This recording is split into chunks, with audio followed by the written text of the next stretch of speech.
अनुरणिया ठोकरा, अनुरणिया ठोकरा, अनुरणिया ठोकरा, तुका आकाशा रे बढ़ा, तुका आकाशा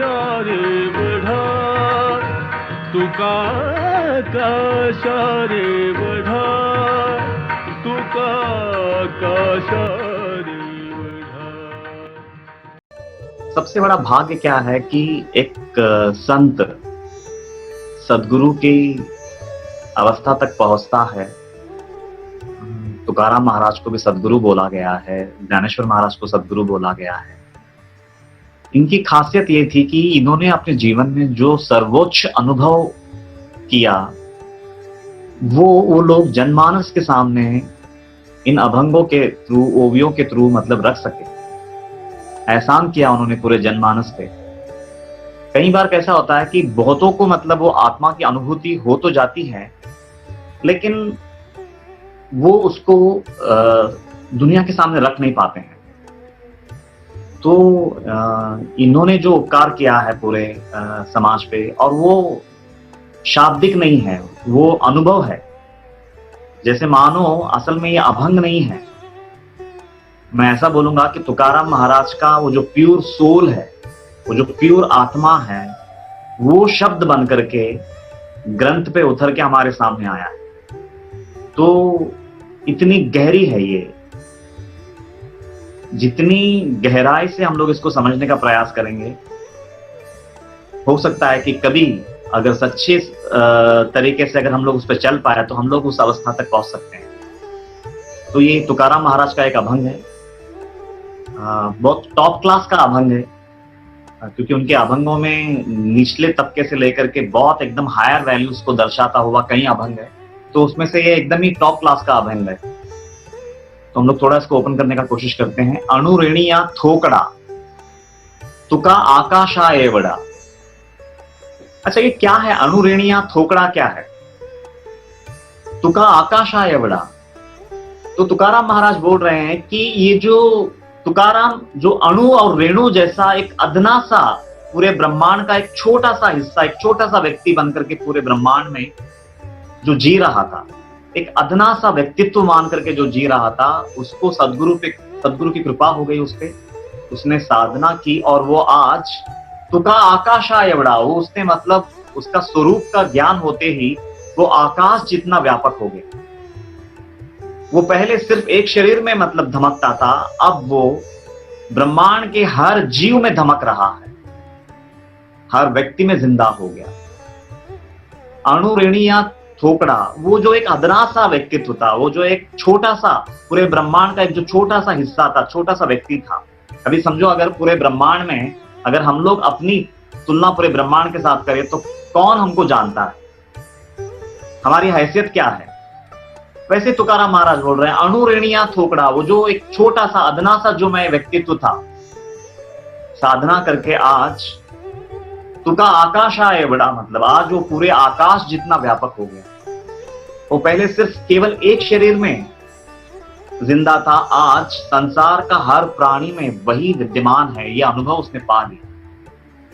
तो वो बोलने का प्रयास है अणुरेणिया थोकड़ा, तुका आकाशा है बड़ा। और हर व्यक्ति वहां तक पहुंच सकता है, बशर्ते अगर वो सही ढंग से अपना जीवन जिए, सदगुरु की हर बात को समझे, उसके हृदय की गहराई को समझे और उस पर अगर वो चलने का मादा रखे। तो तुकाराम महाराज जो बोल रहे हैं तुका आकाशा एवड़ा, तो हर इंसान की फैलाव वहां तक संभव है।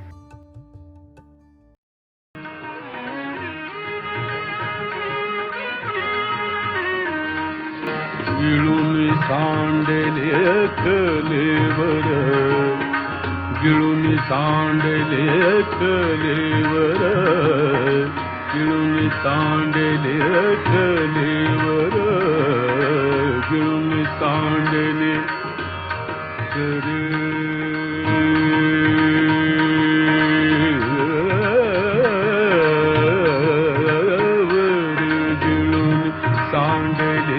कलेवर, भवघमाता तार, भवघमाता तार, भवघमाता तार, नुरनिया ठोकरा, नुरनिया ठोकरा.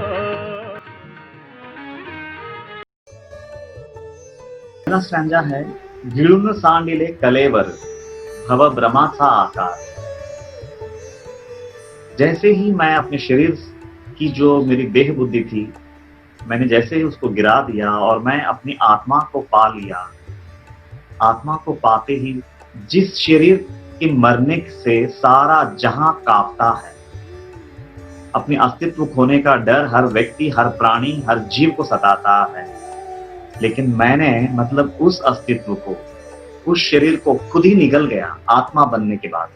वो बोल रहे हैं गिळून सांडिले कलेवर, मैं जैसे ही आत्मा बना, जैसे ही मैं आत्मा हूं इसका बोध हो गया कि उस पहला काम मैंने ये किया कि गिळून सांडिले कलेवर, तो मैंने अपने पूरे अस्तित्व को, अपने पूरे शरीर को निगल गया, चबा के खा गया. और सिर्फ शरीर को नहीं चबाया बल्कि भव ब्रह्माचा आकार, ये जो पूरा विश्व है ना, ये जो पूरा ब्रह्मांड है ना, मैं उसको निकल गया, व्यष्टि और समष्टि दोनों को निकल गया और वो आत्मा बन के अब धमक रहा हूं. अब मुझे मृत्यु से खौफ नहीं लगता. मतलब पूरा ब्रह्मांड अगर तहस नहस भी हो जाए तो मेरा कुछ बिगड़ने वाला नहीं है, क्योंकि मैं वो परमात्मा हूं. मैं अगर चाहूं तो ऐसे ब्रह्मांड फिर अनगिनत बना सकता हूं. मैं उस अवस्था को उपलब्ध हो चुका हूं. गिळून सांडिले कलेवर, भव भ्रमाचा आकार. तो पहले स्टैंजा में उन्होंने इतनी बड़ी बात बोल दी है. ये देखिए यहां, ये ऐसी बातें बोलने के पीछे मकसद क्या है मालूम है कि शाश्वत जो है ना वो नश्वर से कहीं ऊंचा है.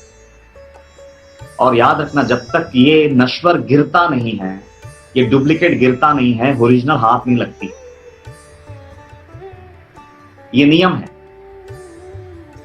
जहां राम वह नहीं काम, जहां काम वह नहीं राम, तुलसी कबहू होत नहीं रवि रजनी एक ठाम. तो दोनों एक साथ नहीं आ सकते हैं. अगर देह बुद्धि है तो आत्मा से तुम नजारत हो, और यदि आत्मा की अनुभूति हो चुकी है तो देह बुद्धि गिरे बगैर आत्मा की अनुभूति संभव नहीं है. इसलिए वो बोल रहे हैं गिळून सांडिले कलेवर,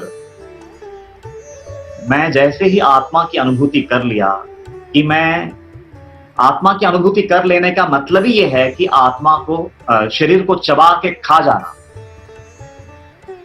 और सिर्फ शरीर को चबा के खाना नहीं है, भव भ्रमाचा आकार. ये जो पूरा भव, ये जो पूरा संसार है, ये जो भ्रम रूपी संसार है, मैं उसको भी निगल गया. ये दोनों को निगल करके मैं अपने वास्तविक स्वरूप में हूं अभी. अगर कल को पूरा ब्रह्मांड का तहस नहस भी हो जाता है तो मेरा तहस नहस नहीं होगा. मैं वो अमिट हूं, मैं वो शाश्वत हूं, ये बोलने का प्रयास है.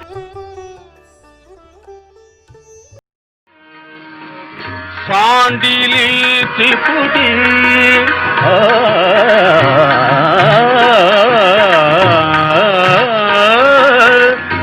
सांडिली त्रिपुटी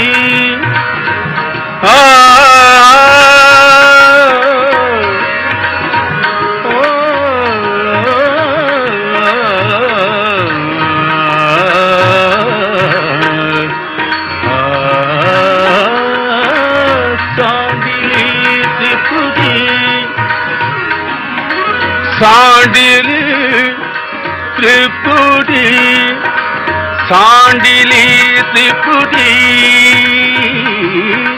दीप उजळला घटी उजळला घटी उजळला घटी. अभी थर्ड स्टैंजा में बोल रहे हैं सांडिली त्रिपुटी. ये त्रिपुटी किसका है? मैं जीव हूं, ये जग को भोगता हूं, और तीसरा ये जीव और जगत का एक स्वामी है जिसको जगदीश कहते हैं. ये त्रिपुटी, जीव, जगत और जगदीश. अच्छा, ये अभंग का ये सेंटेंस को समझने के लिए सबसे पहले ना सृष्टि का क्रम हम समझते हैं. सबसे पहले तो परमात्मा ने माया की रचना की. माया से, माया या मायापति दोनों बोल लो, और उससे फिर समष्टि बनी सबसे पहले, और समष्टि से फिर व्यष्टि, ये जीव पे मैं उतरा. ये क्रम है. तो ये जो त्रिपुटी है ना, ये जीव, मैं, जगत, समष्टि, ये जीव व्यष्टि, ये जगत समष्टि, और ये दोनों का जो नियंता है, जो चलाता है, वो है ईश्वर, जगदीश. जीव, जगत और जगदीश, ये है त्रिपुटी. और ये तीनों का नियंता जो है ना, वो है परमात्मा. ये तीनों को जब तक गिराया नहीं जाएगा, वो परमात्मा तक नहीं पहुंचा जाएगा. तो परमात्मा तक पहुंचने के लिए व्यष्टि गिरनी चाहिए, और ये व्यष्टि जहां से इसका उगम हुआ है, वो समष्टि भी गिर जानी चाहिए. और ये दोनों का जो नियंता है, क्योंकि ये दोनों है तो फिर उसको चलाने वाला भी एक चाहिए, तो वो है ईश्वर, जिसको जगदीश कहते हैं. तो ये तीनों के ऊपर जो मकाम है ना, वो है परमात्मा का. तो वो बोल रहे हैं सांडिली त्रिपुटी, तो मैंने ये तीनों को गिरा दिया. सांडिली त्रिपुटी, दीप उजड़ला घटी, मतलब ये जो घट है ना, ये घट रूपी जो शरीर है, इसमें अब वो परमात्मा का सूर्य उग चुका है. अब ना व्यष्टि बची है, ना समष्टि बची है, ना ये दोनों का नियंता बचा, न जीव बचा है, न जगत बची है, न जगदीश बचा है. ये तीनों के ऊपर जो परमात्मा है, इसका मतलब ये है कि जगदीश को चलाने वाला भी वो परमात्मा है, जो निर्गुण निराकार स्वरूप है, जिसका आनंद, सच्चित आनंद स्वरूप है जिसका. तो ये बहुत गहरी बात है. सांडिली त्रिपुटी, दीप उजड़ला घटी. तो अब ये शरीर में वो परम ज्योति जो है, वो परमात्मा की ज्योति जो है, वो अब प्रकाशमान हो चुका है. वो तीनों गिर चुके हैं. अब सवाल ये है कि एक व्यष्टि, मतलब एक साधारण जीव, जगत तक कैसे पहुंचे, और जगत से जगदीश तक कैसे पहुंचे, और जगदीश से परमात्मा तक कैसे पहुंचे. कितना क्या करना होगा जो ऐसा ये हम लोग ये ट्रैवल हो सकता है, मतलब ये जर्नी संभव है. मैं एक कहानी बताता हूं. वो कहानी से बेहतर और कोई तरीका नहीं होगा इसको समझाने का. एक बार एक आदमी बहुत अपने जीवन में मशरूफ था. ऑफिस में मतलब जार काम करके आता था. कभी कभी तो 12 घंटा 16 घंटा. घर पे आने के बाद भी चैन से बैठने को उसको समय नहीं मिलता था. घर पे आने के बाद भी बहुत ज्यादा काम होता था. वो बेचारा परेशान एकदम. घर पे आने के बाद भी फिर ऑफिस का काम लेकर के बैठ जाता था. छोटा बच्चा था, एक 10-12 साल का. वो पिताजी को मतलब बहुत लंबे अरसे के बाद देखता था शाम में. तो उसको ऐसा लगता था कि नहीं, पिताजी के साथ मैं बात करूं, हंसूं, खेलूं, लेकिन पिताजी के पास इतना समय नहीं. तो वो काम में मशरूफ है, और बच्चा बार बार जाके उसको डिस्टर्ब कर रहा है.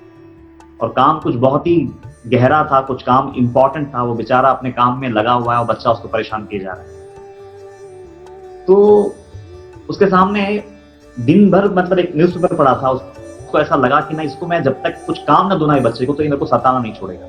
तो उसने एक वर्ड मैप था वो पेपर पे. वर्ड मैप को उसने क्या किया, कुछ टुकड़ों में फाड़ दिया और उसको मिक्स किया, और बच्चे को बोला, अब ये वर्ड मैप को है ना तू जोड़ दे, तो मैं तेरे को ये इनाम दूंगा, कोई बड़ा सा इनाम दूंगा तुझे जो चाहिए मैं दूंगा तुझे. ऐसा बोल करके उसको ऐसा लगा कि मैं इसको अब काम में लगा देता हूं, फिर मैं अपना काम में दिल लगा सकता हूं. तो बच्चे के हाथ में वो दे दिया. उसको ऐसा लगा ये बच्चा तो इसको बना नहीं पाएगा. इतने टुकड़े कर दिए थे वो पेपर के कि ये कहां उसको जोड़ते बैठेगा, ये वर्ल्ड मैप कहां से बनाएगा उसको. और दूसरी बात, वर्ल्ड मैप के बारे में इसको पता तो चलना चाहिए ना कि अमेरिका का जगह ये है, इंडिया का जगह ये है, जापान का जगह ये है. तो ये उसको मालूम नहीं है बच्चे को. तो वो कॉन्फिडेंट में आ गया कि भाई इसको मैंने काम दे दिया, अब ये मशरूफ हो जाएगा वो लगाने में चक्कर में, और मैं अपना काम कर सकता. अब वो बच्चा गया वहां पे और फिर ये अपने काम में मशरूफ हो गया. उसके पिता। वो बच्चा गया वहां पे, 10 मिनट के अंदर उसने ना वर्ल्ड मैप बना लिया और पिताजी के पास दौड़ के आया, बोला पापा मैंने वर्ल्ड मैप बना लिया। अब ये बंदा हैरान हो गया, बोला 10 मिनट में बना लिया ये बच्चे ने, ये कैसे हो सकता है? तो बोले नहीं, संभव ही नहीं है। तो वो काम छोड़ दिया उसने। उसको तो सबसे पहली बात तो ये हैरानी हुई कि 10 मिनट में कैसे बना लिया ये बच्चे ने, वर्ल्ड मैप कैसे बना लिया। दौड़ के जाके देखता है तो वाकई में वो पूरा सेट हो चुका है, वो वर्ल्ड दिख रहा है, मतलब ऐसा एकदम ग्लोब परफेक्ट, हर चीज हर जगह पे, मतलब एकदम बच्चे ने बिठा दिया। तो पिताजी बोला ये क्या है? ये थोड़ा डाउट आया उसको, ऐसा लगा नहीं तूने कुछ गड़बड़ किया है। फिर से वो उठा लिया उसने, फिर से उसको मिला दिया, उल्टा पुल्टा कर दिया। अब बोला फिर से जोड़ के दिखा दो। वो फिर जाके अपने काम में लग गया, लगा इस बार तो संभव ही नहीं है। पिछली बार तो उसको 10 मिनट लगा था, इस बार 5 मिनट में कर दिया उसने। फिर हैरान पिताजी, ये कैसे संभव है? तो दौड़ के, फिर वो काम छोड़ करके दौड़ के जाता है बच्चे के पास, बोलता है तूने कैसे किया? तो बच्चा बोलता है कि आपने मेरे को जो ये वर्ल्ड मैप दिया ना, उसके पीछे अमिताभ बच्चन की तस्वीर थी, बोले वो बिखरी हुई थी, वो टूटी हुई थी, मैंने उसको उल्टा किया, मैंने अमिताभ बच्चन को ठीक कर दिया, वर्ल्ड बन गया, बोले। तो ऐसा है ये, खाली है ना नजर बदलने की देरी है, दृष्टि बदलने की देरी है, सृष्टि बदल जाती है। तो एक व्यक्ति को अगर तुम बना लेते हो ना, उसका अगर बहिर्मुख होने वाला व्यक्ति अगर अंतर्मुख हो जाता है ना, एक व्यक्ति को अगर तुम सटीक कर लेते हो तो जग बन गया। खाली टर्नओवर करने की जरूरत है, खाली दृष्टि को बदलने की जरूरत है। तो दृष्टि बदलते ही सृष्टि बदल जाती है। तो आदमी को तुमने बनाया कि जग बन गया, एक अंतरंग को तुमने समेट लिया कि पूरा जग उतर गया उसमें। तो यहां पे मतलब इस अभंग में वो इतना व्यापक कैसे होता है? तो ऐसे होता है। एक तरह से देखा गया तो अगर समझो मैं अपनी वृत्ति को नहीं बदलता हूं, मैं अगर मैं बहिर्मुख जो हूं, मैं अंतर्मुख होने का प्रयास नहीं करता हूं, तो फिर इतना टफ है। जैसा पिताजी समझ रहे थे ना कि ये तो इम्पॉसिबल है, या अभी मैं इसको काम में लगा दिया, ये बच्चा कर ही नहीं पाएगा। नहीं, लेकिन अगर वृत्ति बहिर्मुख जो है वो अगर अंतर्मुख हो जाती है, अगर सदगुरु का हृदय तक हम पहुंच पाते हैं, उनके हृदय को हम समझ पाते हैं, तो फिर बहुत आसान है। वो जो रास्ता बताते हैं अगर हम उस पर चल पाते हैं तो फिर ये बहुत आसान है। पूरे ब्रह्मांड भर में हमारी व्यापक चेतना पहले से ही है, वो हम बनते नहीं है, खाली उसको अनुभव करना है। तो इस अभंग में उतनी गहरी बात बोलने का प्रयास किया है तुकाराम महाराज। तुका म्हणे आता, तुका म्हणे आता, तुका म्हणे आता, तुका म्हणे आता,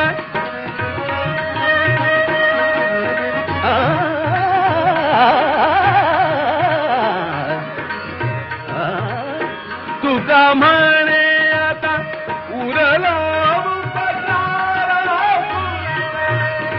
उरलो उपकार पुरता नुरनिया ठोकड़ा, नुरनिया ठोकड़ा, नुरनिया ठोकड़ा, तुका का सारे बढ़ा, तुका का सारे बढ़ा,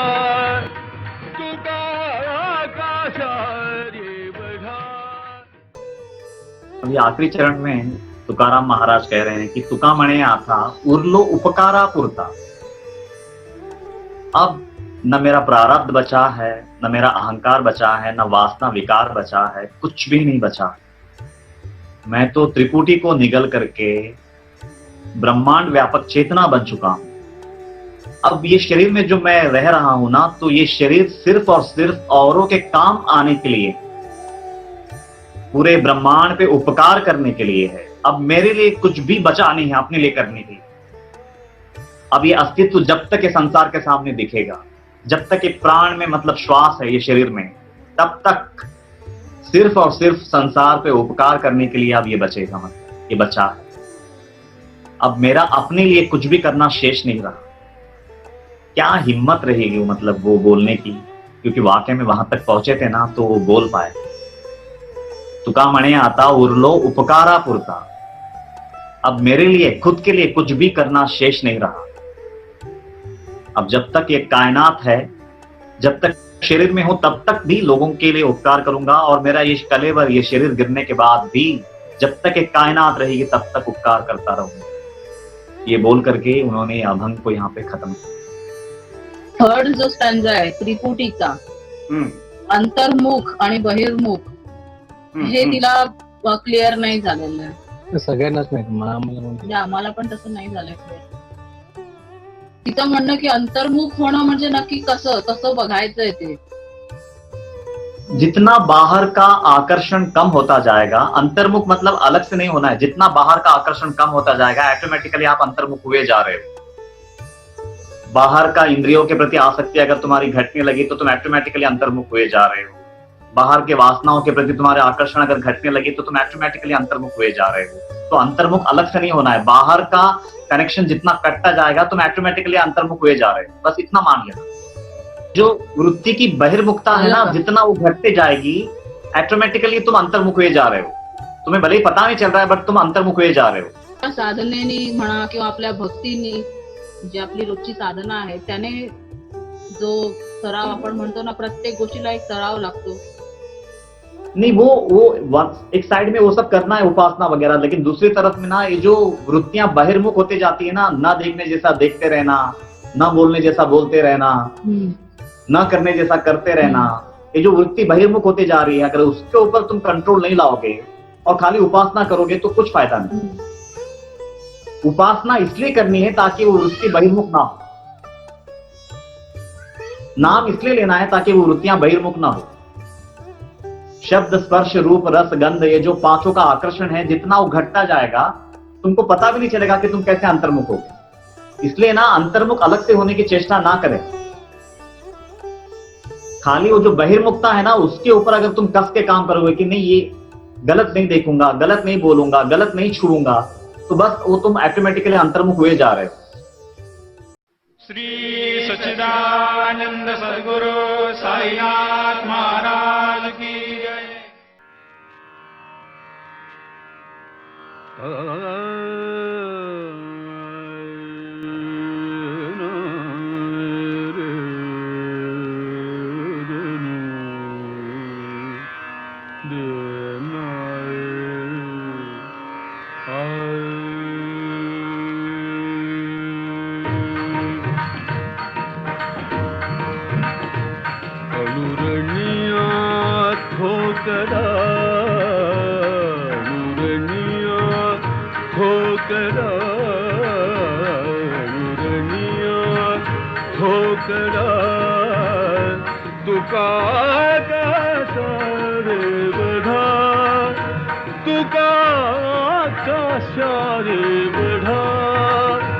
तुका काशारे बढ़ा, तुका काशारे बढ़ा, अनुरणिया ठोकरा, अनुरणिया ठोकरा।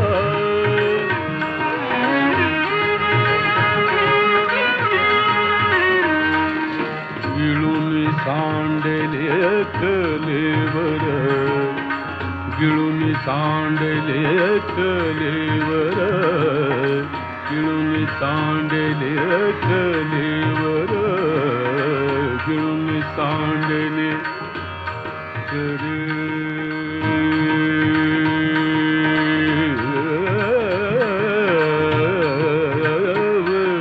गिळून सांडले कलेवर, भवभ्रमाचा आकार, भवभ्रमाचा आकार, भवभ्रमाचा आकार, अनुरणिया ठोकरा,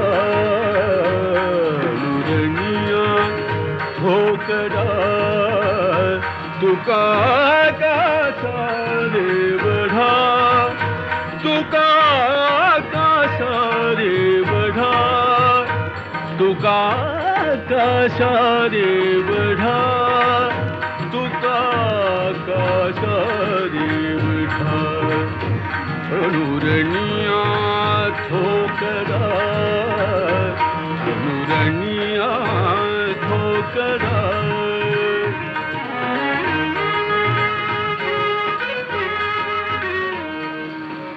सांडिली त्रिपुटी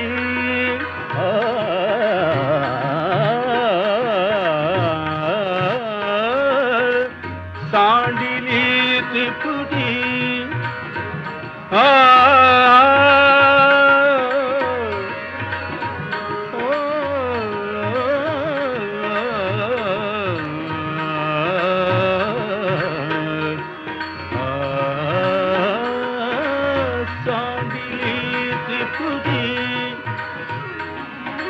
सांडिली त्रिपुटी सांडिली त्रिपुटी दीप उजळला घटी उजळला घटी उजळला घटी अनुरणिया ठोकरा अनुरणिया ठोकरा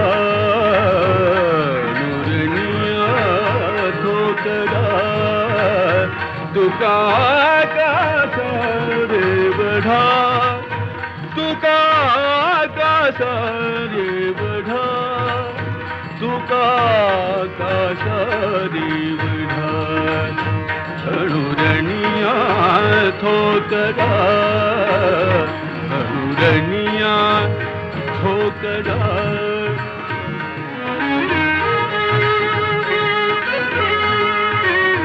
तुका म्हणे आता तुका म्हणे आता तुका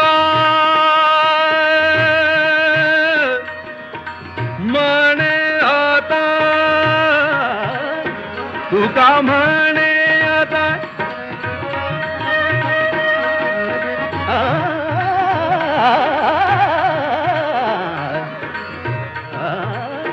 तुका म्हणे आता उरला